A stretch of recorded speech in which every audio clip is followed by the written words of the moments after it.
ne peut pas aujourd'hui aspirer, je vais dire embaucher tout le monde et qu'il y a il y a plein de diplômés, bah, l'issue pour la jeunesse ivoirienne aujourd'hui, c'est l'entrepreneuriat. Il faut savoir exactement qu'est-ce que vous voulez faire.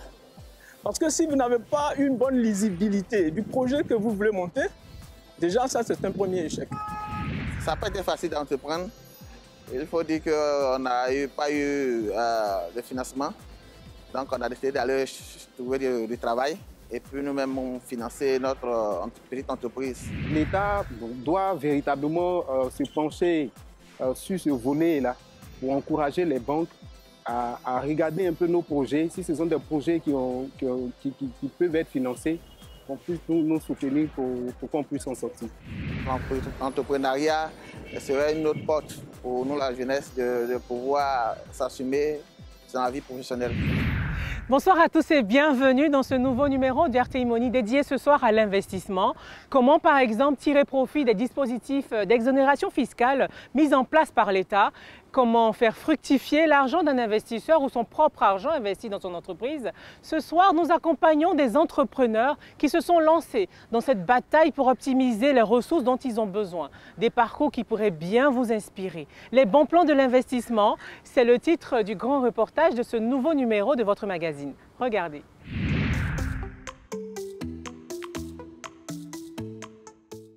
Sur l'une des principales artères de Cocody, une nouvelle adresse pour les entrepreneurs lancés dans la création de leur entreprise. Depuis quelques semaines, cet immeuble abrite le nouveau siège du guichet unique du Centre de promotion des investissements en Côte d'Ivoire, le CEPICI. Un acteur incontournable pour bénéficier des avantages fiscaux et réglementaires dédiés aux créateurs d'entreprises. Un guichet qui accueille chaque jour près de 400 visiteurs venus déposer un dossier ou s'informer sur les bons plans du Code des investissements. Ce matin-là, nous suivons Junior, 31 ans, qui a décidé de se lancer pour la première fois dans l'aventure de l'entrepreneuriat. Il est venu déposer son dossier de création qui va être passé en revue. On va procéder à la vérification de tous les différents documents que vous avez apportés pour le compte de la création de votre entreprise. Donc, on va sortir les documents un à un. Junior veut ouvrir une société spécialisée dans la vente de papeterie de bureau et il a choisi une forme juridique répandue pour son entreprise. Ce sera une société à responsabilité limitée, communément appelée SARL. C'est le statut le plus prisé par les nouveaux entrepreneurs car il permet de faire des économies lors de la création et ce, grâce au nouveau dispositif du Code des investissements. Il y a eu des réformes déjà au niveau de la SARL qui ont supprimé le passage chez notaire. Donc, vous avez constaté pour le client en face qu'il n'est pas parti chez un notaire. Pour les sociétés commerciales dont le capital social est compris entre 5 000 et 10 millions de francs CFA, il y a une défiscalisation en fait. Les droits d'enregistrement ne sont pas dus. Donc ici, c'est gratis.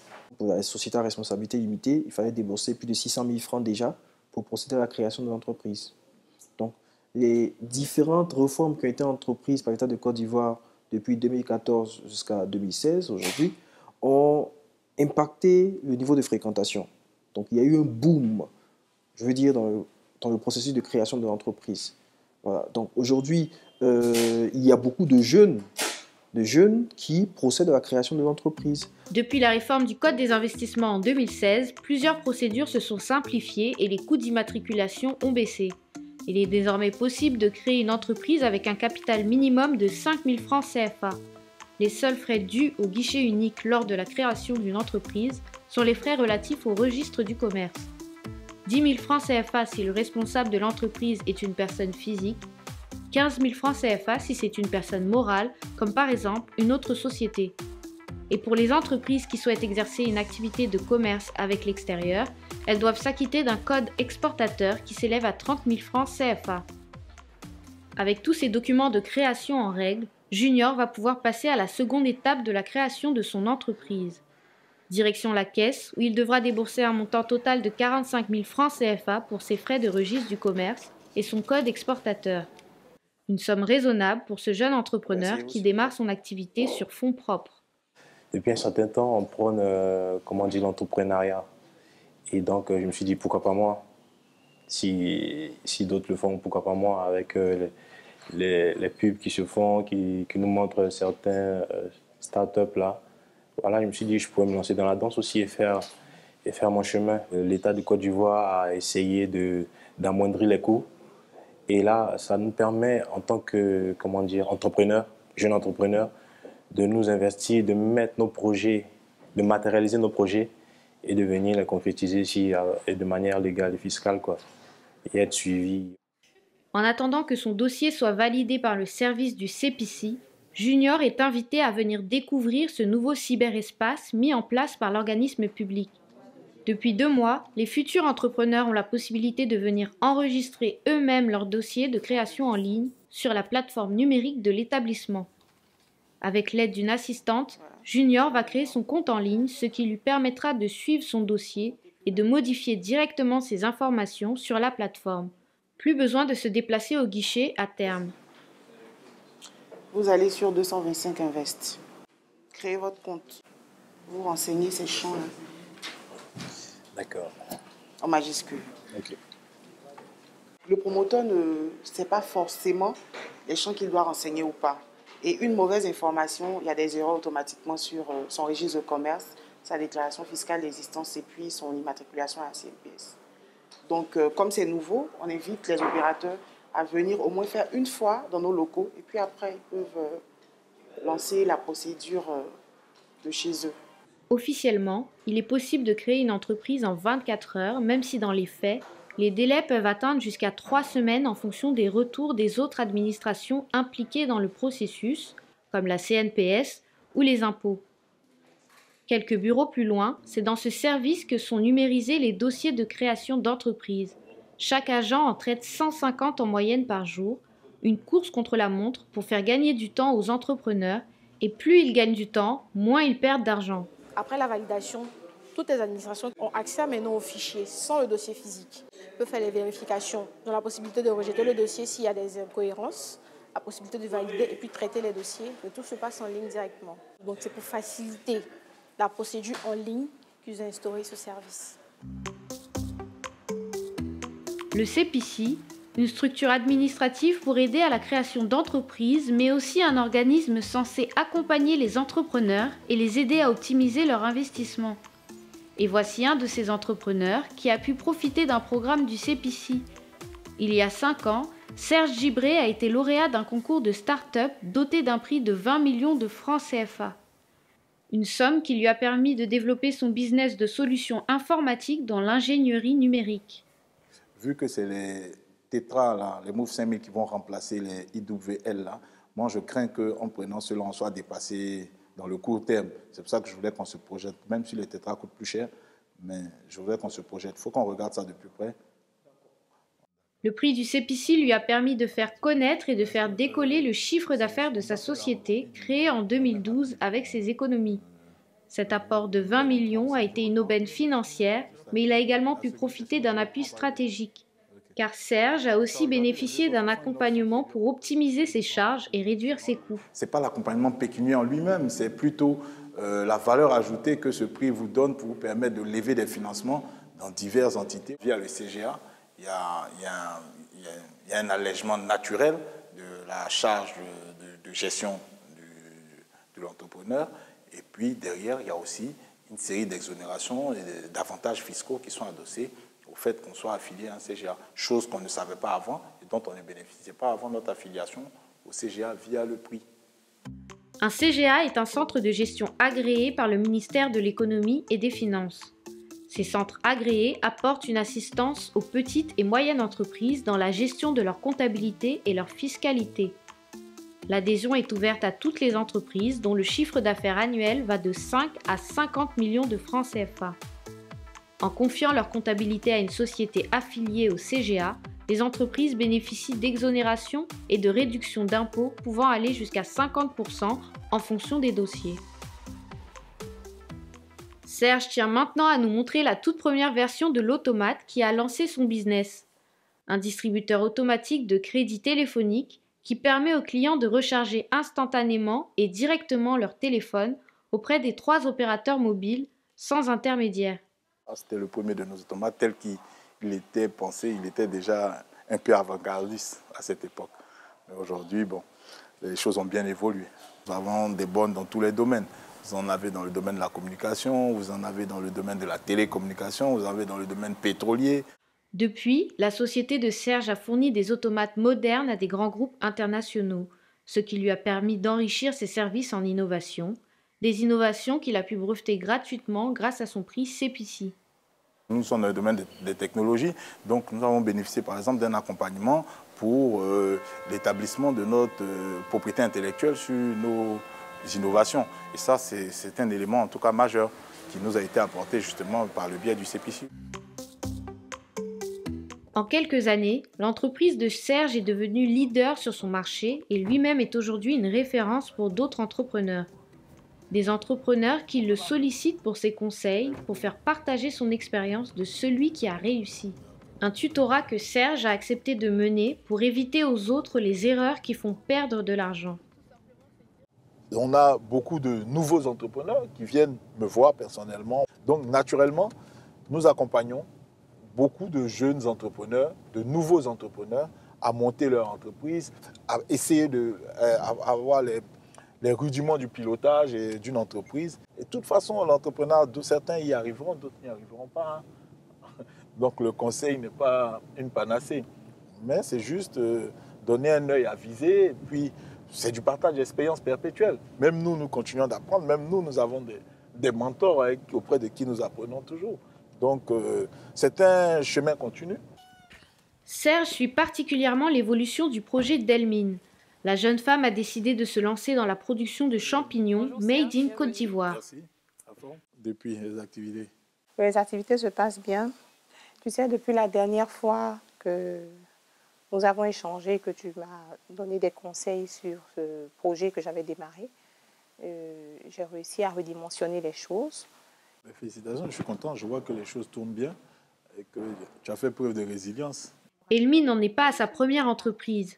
Ces 18 dernières années, elle en a créé 5 dans des domaines aussi variés que la restauration, la livraison ou encore les cosmétiques. Elle a appris de ses précédents échecs et avec les conseils de Serge, elle a réussi à éviter quelques pièges à la création de son entreprise baptisée Axiom. Donc, en voulant créer Axiom, je n'ai pas fait beaucoup d'efforts. J'ai vu un notaire et il s'occupait de tout. Aujourd'hui, toutes les amies, tout le monde sait, quand ils viennent vers moi, je crée mon entreprise. Je dis attention, tu crées ton entreprise, va bien te renseigner aux impôts pour ne pas commencer à payer des impôts sans avoir de marché et après tu vas en vouloir à toute la Côte d'Ivoire. Donc ça, j'ai été un peu victime de cela pendant 2 à 3 ans parce que ce n'était pas de gros chiffres d'affaires. Maintenant, je sais comment faire. Et il faut aussi se renseigner sur le cadre réglementaire de l'activité qu'on fait.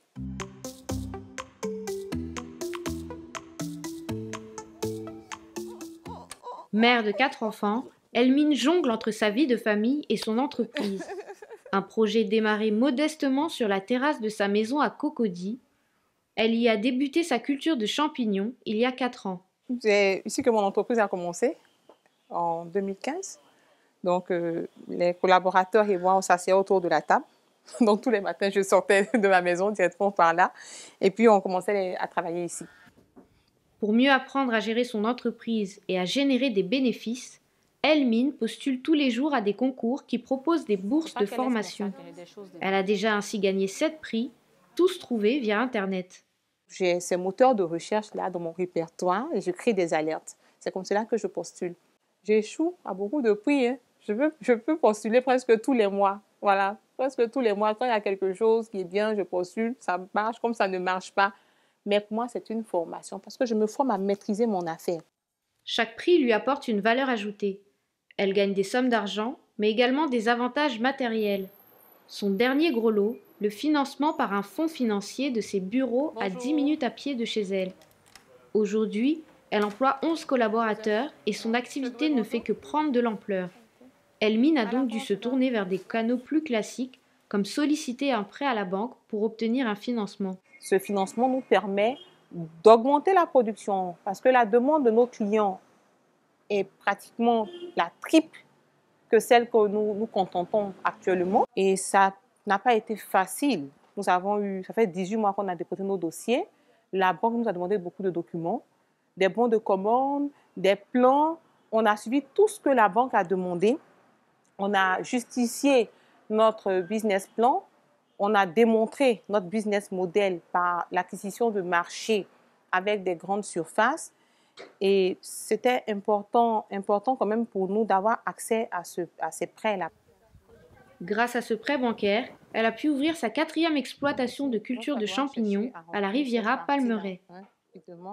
Ça pousse très bien. Ça pousse très bien. Ça pousse très bien. C'est celui-là qu'on doit révéler, ça fait de récolte depuis avril. Avril, en juillet, ça fait 3-4 mois. Oui. Donc, ça, on doit renouveler. Voilà. Vous mettez ça au maraîcher. L'agriculture, un des domaines privilégiés par l'État dans son code des investissements. Mais malgré des débuts prometteurs, l'activité d'Elmine est encore trop petite pour remplir les critères qui auraient pu lui faire alléger ses coûts en bénéficiant d'exonérations fiscales prévues par l'État. Au quotidien, comme des milliers de très petites et moyennes entreprises, elle a besoin de fonds de roulement qu'elle doit trouver par tous les moyens. C'est avec nos tontines qu'on fait dans nos groupements de femmes qu'on a pu faire notre dépôt de 20% pour avoir accès à ce financement et puis remplir une salle. Et quand tu n'as pas suffisamment de cash flow, tu ne peux pas entretenir tes ressources humaines, donc tu auras des turnovers élevés. Soutenir les jeunes entrepreneurs du secteur privé local, leur faire davantage bénéficier des exonérations dont profitent les gros investisseurs étrangers, une demande de plus en plus pressante portée par une nouvelle génération de jeunes femmes et hommes d'affaires engagés dans le Made in Côte d'Ivoire.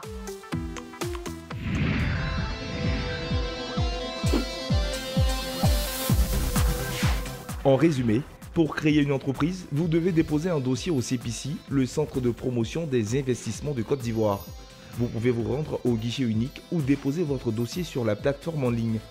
Depuis la réforme du Code des investissements en 2016, vous pouvez ouvrir une entreprise avec un capital minimum de 5 000 francs CFA. Les frais d'immatriculation relatifs au registre du commerce sont désormais compris entre 10 000 et 15 000 francs CFA. Via les CGA, c'est-à-dire les centres de gestion agréés par le ministère de l'Économie et des Finances, vous pouvez bénéficier d'une assistance dans la gestion de votre comptabilité et votre fiscalité. L'adhésion est ouverte à toutes les entreprises dont le chiffre d'affaires annuel va de 5 à 50 millions de francs CFA. Par ce biais, les entreprises bénéficient d'exonérations et de réductions fiscales pouvant aller jusqu'à 50% en fonction des dossiers. Et voilà ce qu'on pouvait vous donner comme piste sur les bons plans de l'investissement. Et il y en a d'autres et on en parle dans quelques instants avec un entrepreneur en vue, André Bro Mensa, celui qui a créé la première marque de café 100% ivoirien. Il nous donnera son regard sur notre environnement des affaires. Mais avant, voici le reportage d'actualité de cette semaine dans la banque assurance. Et ce soir, retour sur l'annonce d'un nouveau service bancaire. La Société Générale Côte d'Ivoire vient de lancer la banque privée, une banque pour les millionnaires et le marché grandissant des grosses fortunes ivoiriennes et africaines. Explication à suivre.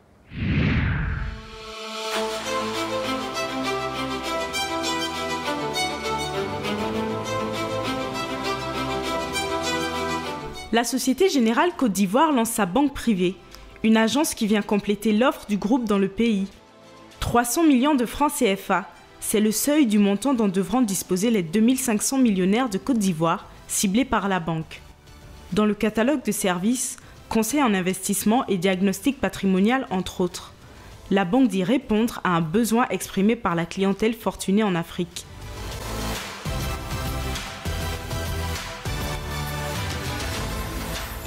Ce choix de timing en fait intervient dans un contexte qui, comme vous le savez, est assez récent. La Côte d'Ivoire a connu sur ces 10 dernières années une croissance spectaculaire et au vu du potentiel économique à venir, il était donc important pour Société Générale Côte d'Ivoire de pouvoir proposer en tout cas une offre adaptée au segment de la clientèle fortunée.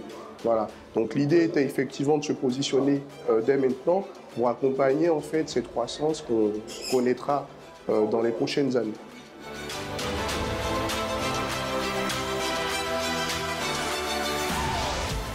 Les deux, déjà parce qu'aujourd'hui, nous débutons l'aventure de la banque privée avec des clients, donc déjà le client au sein de Société Générale. Et aussi, notre but, c'est effectivement de conquérir de nouveaux clients extérieurs à la Société Générale pour qu'ils rejoignent effectivement l'aventure Société Générale banque privée.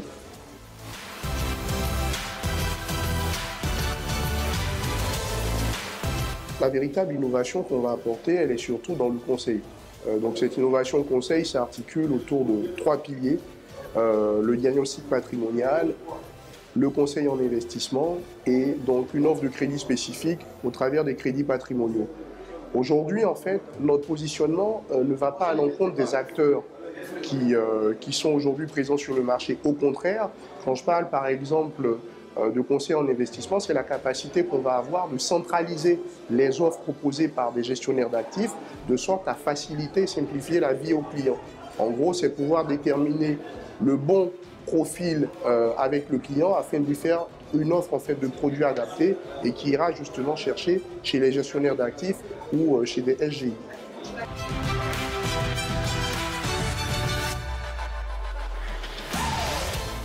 Donc on débute une aventure avec la Côte d'Ivoire, mais aujourd'hui il y a une étude qui est en cours au Sénégal. Donc effectivement demain on pourrait avoir une banque privée au Sénégal et aussi dans d'autres pays africains.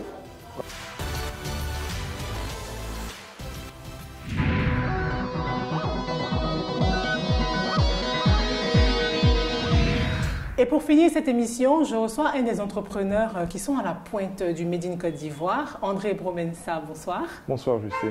Merci d'avoir accepté l'invitation de RTI Money. C'est moi qui vous remercie. Vous avez créé la première marque de café 100% Made in Côte d'Ivoire. Comment on se lance dans cette aventure? Est-ce que c'est, comme on entend souvent, un parcours du combattant?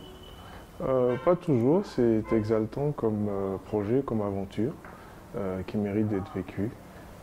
C'est exaltant, c'est difficile mais c'est exaltant. Est-ce qu'on se souvient du jour de la constitution de cette entreprise? Oui, on s'en souvient, moi je m'en souviens très bien. C'est dès que l'idée m'est venue de monter un projet autour du café que je me suis attaché les services de consultant pour monter cette entreprise en 2015. Et ça s'est passé comment? Ça s'est très bien passé, on a contacté le CPC, qui est le centre de promotion des investissements en Côte d'Ivoire, pour avoir la liste des documents à fournir et on s'est lancé dans l'aventure. Nous avions un consultant qui était chargé de toutes les démarches administratives, donc il y avait un point d'entrée au CPC, mais il y avait également d'autres démarches qui étaient faites en dehors du CPC. Et donc ce consultant-là a très rapidement pu constituer la société, effectuer les démarches afférentes et travailler également sur le dossier d'agrément à l'investissement que nous souhaitions déposer pour les investissements à réaliser dans le cadre du projet. Mais justement, est-ce que cette question d'investissement est dans les tops des priorités quand on est entrepreneur? Oui, évidemment, parce que à partir du moment où il y a une idée, où il y a un projet, il y a un projet d'investissement qui est lié. Et donc, il faut très rapidement savoir ce qu'il y a à faire, quels sont les dispositifs en œuvre en Côte d'Ivoire pour aider à l'investissement, et également quels sont les avantages en termes de fiscalité, etc. Et donc, c'est un sujet à regarder de près par des gens qui sont spécialisés dans le domaine. Vous avez monté toute une chaîne de production, depuis l'achat du produit chez le cultivateur jusqu'à la vente chez le consommateur. Qu'est-ce qui manque selon vous comme dispositif d'accompagnement en matière d'investissement? En fait, il y a plusieurs phases dans un projet comme celui-là. Il y a d'abord la phase d'investissement. Donc il faut lever des fonds, il faut avoir des garanties, enfin il faut pouvoir avoir de l'argent pour investir. Une fois que c'est fait, on bénéficie d'agrément à l'investissement, donc d'abattement sur le coût en fait, sur la TVA, donc on ne paye pas de TVA, des abattements sur la douane, les tarifs douaniers, etc. Et puis après, il y a la deuxième phase. Une fois que le projet est en exploitation et que les investissements sont réalisés, il y a tout ce qui concerne le fonds de roulement. Nous sommes dans cette phase où nous avons déjà réalisé l'ensemble des investissements et nous sommes maintenant en pleine production, en pleine exploitation de notre industrie. Et là, on est dans la phase en fait, où on a le plus besoin de fonds de roulement et c'est là qu'il y a de gros soucis. Votre problématique actuelle, c'est l'exportation de vos produits, surtout de votre produit phare, Coffee. D'ailleurs, où on est... Coffee? Exactement. Coffee de New Black? Non, Coffee se porte très bien. Coffee commence à être distribué en Côte d'Ivoire dans des chaînes de supermarchés et bientôt on va lancer un conditionnement pour le grand public. Et Coffee commence à s'exporter un peu dans la sous-région, mais massivement maintenant vers l'Afrique du Sud. Il se porte bien. on essaie de mener avec des partenaires locaux des actions marketing, etc., au travers du marketing digital. Et je pense que Kofi devrait être sur quelques grandes surfaces intéressantes en Afrique du Sud courant septembre. Vous avez aussi dirigé, j'ai envie de dire, la MUGEFSI, la Mutuelle Générale des Fonctionnaires de Côte d'Ivoire. Aujourd'hui, vous êtes employeur. Qu'est-ce que vous avez envie de dire pour inciter les entrepreneurs à être optimistes? Bon, il faut garder cet optimisme. Comme je le dis à pas mal de gens de notre génération, notre avenir, l'avenir du pays se trouve dans la transformation. On est passé d'un pays agricole où on est toujours les meilleurs, à un pays où on fait du tertiaire, mais on a oublié de transformer nos produits. Je pense qu'on a oublié, je ne dirais pas autre chose. Donc il faut qu'on se souvienne que le président Houphouët-Boigny en parlait à une conférence de presse. Il faut développer, il faut transformer nos produits. Donc il y a tout un champ à investiguer, il y a plein de produits à transformer. Nous faisons du café, du cacao, bientôt de l'anacarde, mais il y a des fruits séchés, il y a les herbes aromatiques, il y a les produits vivriers à transformer. Il y a tout un ensemble de projets à réaliser et que nous seuls pouvons réaliser. Donc la balle est dans notre camp. Si nous ne faisons pas, personne ne le fera pour nous. André Boumensa, merci d'avoir répondu aux questions d'RTMoni et surtout, merci d'avoir partagé votre précieuse expérience. Ça a été un grand plaisir, je vous remercie. Et voilà, cette émission est à présent terminée. Merci de l'avoir suivie. Je vous souhaite une excellente soirée. Bonsoir.